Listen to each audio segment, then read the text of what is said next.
I usually have more questions than answers. Um,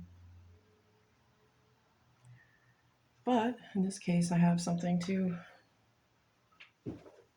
share that you guys can all use the rest of your lives. Um, and the story starts as well, the theme is give it to God. Give it to God. That's the theme. So we're like having this huge debate over even whether to say this whole story because, like, I really can't tell the story without using names, and um, I just don't want like anybody to be upset that I've like shared something so utterly personal. It's like it's not just my story; it's hers too. And she is no longer with us. So, um, when I'm going to do it. Um, when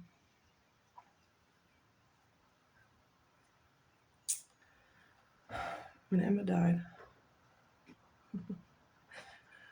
we went over to her house, and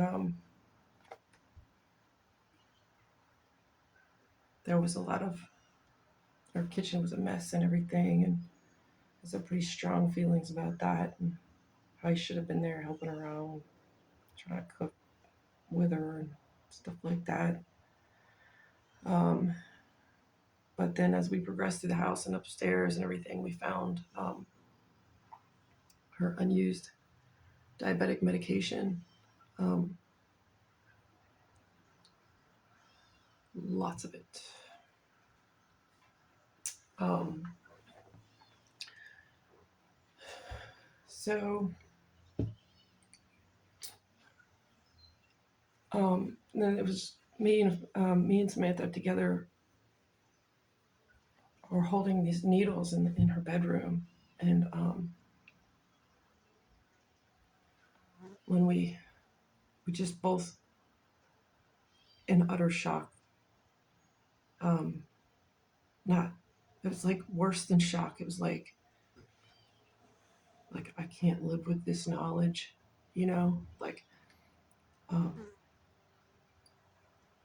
I can't couldn't live with it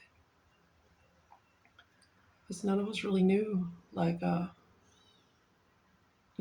state that she was in. None of us knew. A lot of people loved her. So I got home and I immediately called my mom and I was like, Mom, um, you know, I'm still holding the needles. I'm still just stuck there, staring at Samantha in horror, like holding the needles. Um, and my mom just said, "Gotta give it to Jesus." And so right then and there on the phone, I said, "You are right." I said, "I'm gonna give it to Jesus right now." Because I was so ready to not carry that burden anymore. So ready, already. It was hard enough to know that like I'm not gonna see her again until I die, but um, certain aspects of how she died and knowing that she wasn't caring for herself properly and like the depth of it all, and I'm that depth the depth of the horror of it was actually kind of in some ways worse than her death itself. um, Her dad knew, though. Her dad knew her best. God bless him. God bless him. uh, so holding the needles, I said, Jesus, I'm gonna keep this broken heart and this grief right now and this pain, but this is too much for me and I cannot live with it. Um, so I'm going to hand it over to you now. And I opened my hand like this and he took them. So that's why I can um, say all those words without weeping. Because of that, I can like kind of look at it now. Now, I'm not saying I don't have like a million questions about her death, and that's like a whole nother different episode, or maybe many. I have tons of questions. But this one thing, and I have tons of stories too, all surrounding that one event. Yeah, it's still hard to talk about. I guess just the fact that she's gone is hard. But as I said, um, that trying not to see things purely from a human point of view. Um, I know she's up in heaven. I saw her up there. I really, really did. So when I handed them over, I I said, I don't want to live in death with her. Um, I don't want to be stuck in that bathroom. Um, I want to remember her alive, and I want all of us that knew her to remember her alive and not think about her that way. And so when I handed the needles over, it was actually really beautiful because immediately the Holy Spirit returned to me this um, this vision of her smiling and laughing. The sun was in her hair. So um, I'm not sharing this because I want to. It's clearly really hard and actually really terrifying on several levels. But the reason that I want to share it is because I was so scared to share with her. Um, I was so scared to share with her the whole testimony, like scared to run her off basically with my, you know, zealousness for Jesus, I suppose, or whatever you want to call it. So I kept my mouth shut and I gave her like too much space.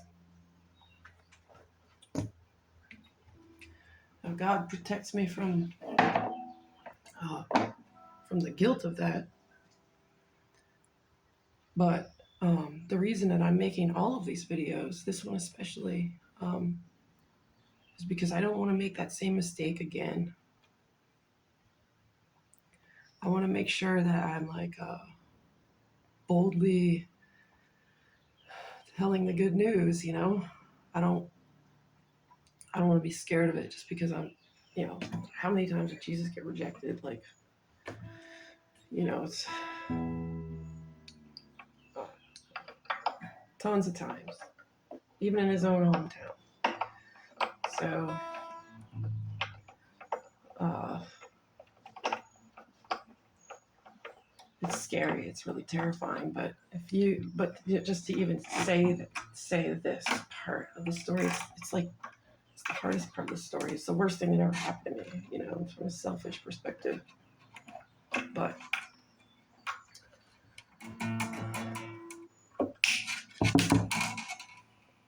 that was probably really loud in the microphone. Sorry. Yeah. Well, the main lesson is give it to God. So I didn't get the chance to tell her. I didn't get the chance to teach her what I knew. And